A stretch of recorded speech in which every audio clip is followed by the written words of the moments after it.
কাজে আসছে না মমতার হুম্বিতম্বি। প্রথমে বিএলওদের, তারপর রাজ্যের মুখ্য নির্বাচনী আধিকারিক। হুমকি যেন মমতা বন্দ্যোপাধ্যায়ের নতুন নির্বাচনী কৌশল। মুখ্যমন্ত্রীর হুমকি নিয়ে অবশ্য বিদ্যে ছাড়েননি বিরোধী দলনেতা শুভেন্দু অধিকারী। এখানে যিনি সিইও স্টেট থেকে যিনি গেছেন, যিনি যার বিরুদ্ধে অনেক কিছু অভিযোগ আছে, আশা করি তিনি বেড়ে খেলবেন না, আশা করি তিনি বেড়ে খেলবেন না।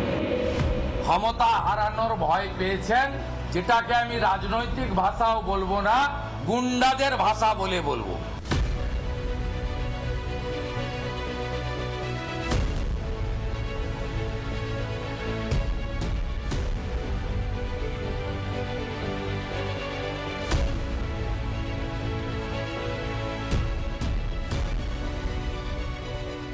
বঙ্গে এসআইআর এর তৎপরতা তুঙ্গে, এতেই গায়ে জ্বালা তৃণমূলের।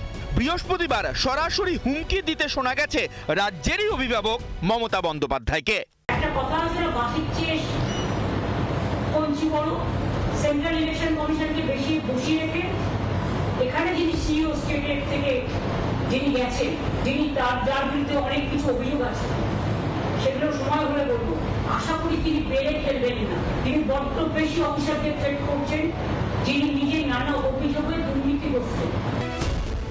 আচ্ছা, কোথাও কি মুখ্যমন্ত্রী ভয় পাচ্ছেন? না হলে কেন এমন হুমকির পথে হাঁটছেন মুখ্যমন্ত্রী?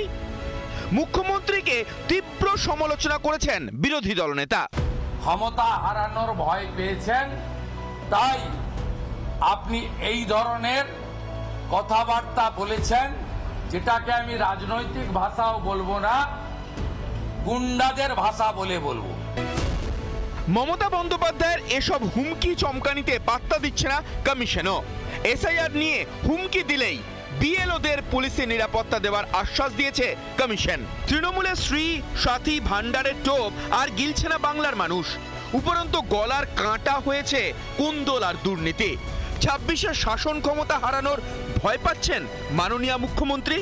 সেই জন্যই কি এসআইআর এর ভয়েই উল্টো পাল্টা বলছেন মমতা? হারার ভয় কুড়ে কুড়ে খাচ্ছে মমতাকে? রিপাবলিক বাংলা।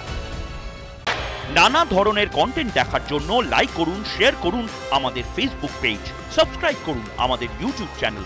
পাশাপাশি অন্যান্য ব্রেকিং নিউজের জন্য অবশ্যই চোখ রাখুন রিপাবলিক বাংলায়।